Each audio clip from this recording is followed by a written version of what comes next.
Nous allons démarrer avec l'état d'urgence. Des instructions données au gouverneur de Dakar et Thiès de sortir des arrêtés portant interdiction temporelle de circuler, ce de 21h à 5h du matin du 19 au 26 janvier. Des mesures qui produisent les mêmes effets que le couvre-feu durant 8 jours. L'état d'urgence, il est lourd et c'est pour éviter d'ailleurs d'avoir retourné à l'Assemblée nationale où nous pouvions demander cette prorogation qu'il a été donné instruction au gouverneur de Dakar et de Thiès de prendre ses arrêtés. Une déclaration du ministre de l'Intérieur, Antoine Félix Diome, que nous vous proposons de suivre.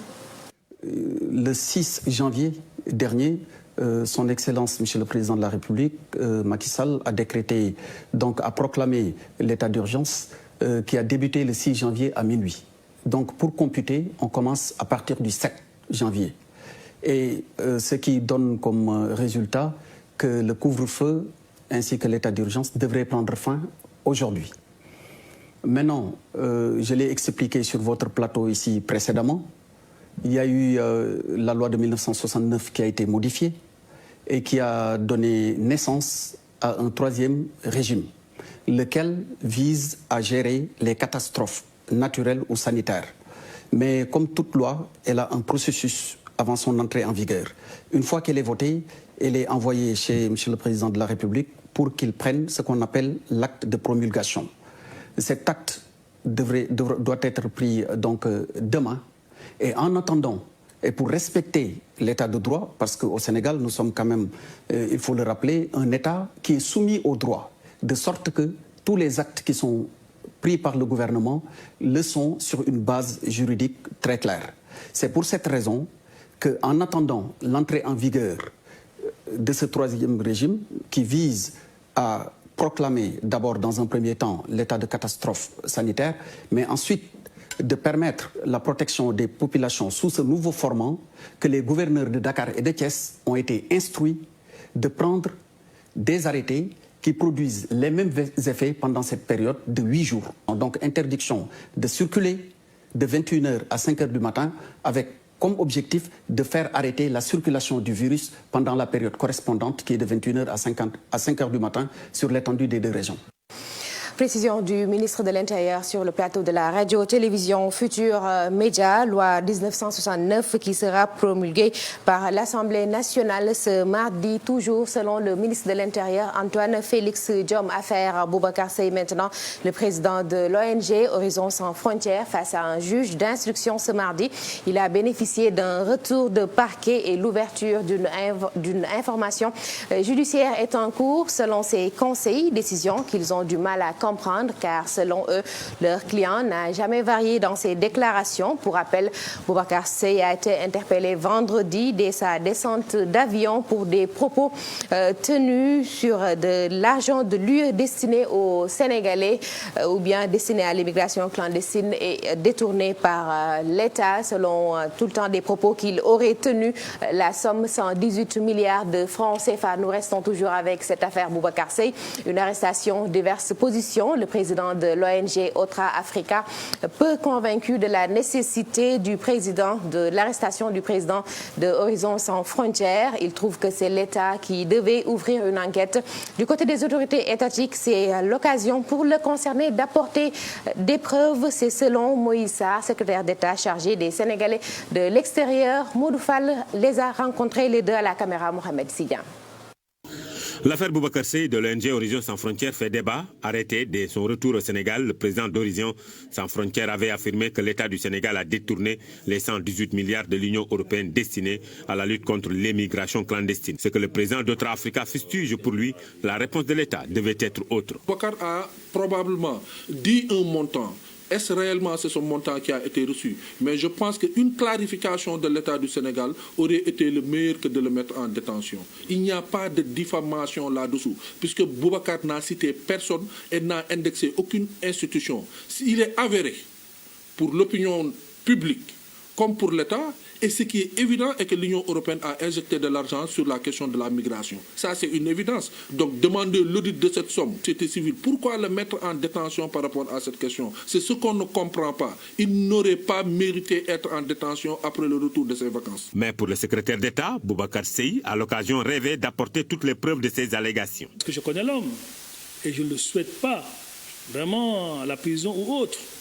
Je pense que c'est lui-même qui devait saisir de cette belle opportunité, de cette belle occasion, pour remettre toutes les preuves qu'il détient par devers lui et qui prouvent ces allégations et à la justice et au peuple sénégalais et à l'opinion internationale.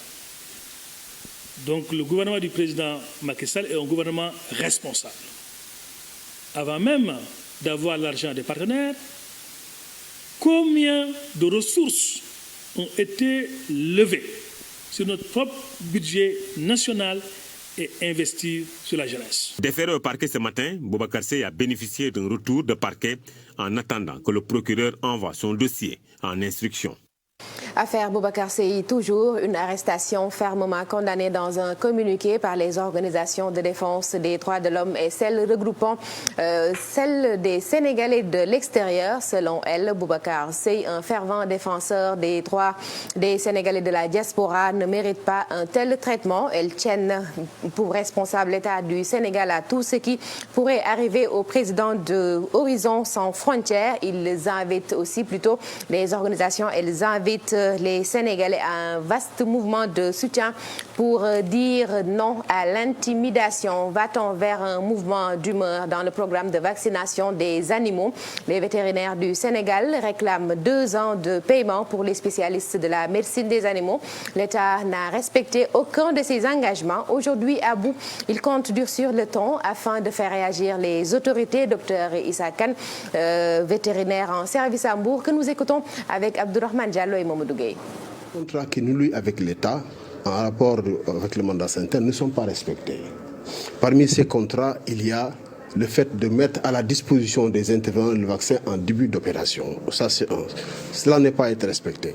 Deuxièmement, de payer l'opérateur avant la prochaine campagne de vaccination. Cela aussi n'est pas respecté. De faire en sorte aussi que les services de l'État appuient le mandataire dans ses actions, mais ne lui crée pas de problème. L'État, en ce moment, exploite une clause unilatérale parce que lui, de son côté, il ne respecte pas les contrats du mandat sanitaire. Et malheureusement, ça fait 2 bonnes années, que l'État n'a pas encore payé les subventions. Et nous entrons dans une 3e année avec cette campagne actuelle qui vient de démarrer. Donc, il est important que cette question vraiment soit mise en avant. L'autre question, c'est justement ces mêmes campagnes de vaccination, vous savez, dépendent d'un facteur principal, c'est le vaccin. Nous lançons un appel aux autorités, au président de la République, et là je vous dis que c'est ce qui représente la crème des intervenants dans la santé animale, qui sont les docteurs vétérinaires, qui ont travaillé pour l'État et au bénéfice des éleveurs pendant 2 ans, n'ont pas été payés.